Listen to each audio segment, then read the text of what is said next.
السلام علیکم ورحمت الله وبرکاته. ملګرو دوستانو امید ده ټول به راته راکړه جوړ د شته او جامه به پر تن لرئ. څنګه کولی شو د افغانستان د M10 یا ټوما په شمارو باندې 3.5 GB انټرنیټ فری فعاله کو فری ترلاسه کو په غیر له کوم پیسو. دغه طریقه سټپ بای سټپ تاسو وګورئ، په اسانۍ سره دغه تاسو ترلاسه کولی شئ. ویډیو د نور ملګرو سره شریکه کړئ ترڅو دا پیدا ټول ترلاسه کړئ. دغه چینل زموږ نوی دی، یو کوچنی درخواست در څخه لرو چې دغه چینل در سره سبسکرایب کړئ او چینل در سره سپورټ کړئ. راځئ دوستانو ویډیو نه اوږده د ویډیو په طرف لومړی زه ګورئ دلته تاسو ته ښکاري ما سره په موبایل کې وای فای خلاصه ده، ډیټا نه ده خلاصه. زما دوستانو دغه 3.5 GB انټرنیټ به موږ څنګه فری ترلاسه کوو. زه لومړی ځم پلی سټور ته. پلی سټور ته چې کله تاسو راغلی، پلی سټور په سرچ بار کې به ولیکئ اټوما پی. صحیح ده، دغه به تاسو چې کړئ، دغه به تاسو سرچ کړئ. دا تاسو سرچ کړئ، دلته به تاسو راشي د اټوما پی کسټمر. په اپلیکیشن ډاونلوډ شو، تاسو به راشئ په دې اوپن باندې به کلیک واخلئ. په دې باندې چې کله تاسو کلیک واخلئ، دلته به تاسو راشئ، دغه پټې به دغه 4 ځایه کش کړئ او د ګیټ سټارټډ په دې باندې به کلیک واخلئ. دلته به تاسو راشئ، خپل موبایل دغه نمبر به ورکړئ کوم چې په دې موبایل کې ستاسو دغه د M10 نمبر خلاص دی.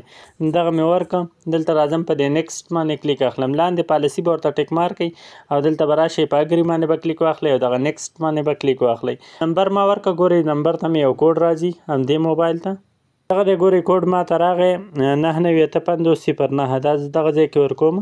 دلته راځم په کنفرم باندې کلیک اخلم. دلته راځم دغه خپل سیمي کارت نوم ورکوم او تخلص ورکوم، آی ډي کارت نمبر ورکوم او آی ډي کارت پیدایش نیټه.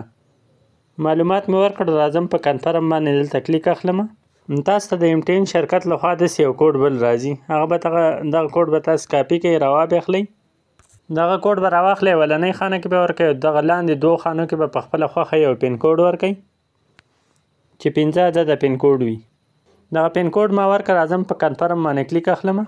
دغه تاسو ته ښکاري زما اکاونټ دلته چې شو خلاص شو. صحیح ده.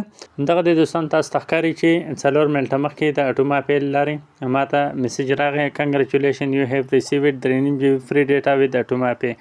نو دغه د تاسو ته ښکاري لومړی دلته تاسو ته خپل انټرنیټ وګورم. صحیح ده، انټرنیټ زه خپل ګورم. دلته ما ته اوس میسج راشي، ګورئ.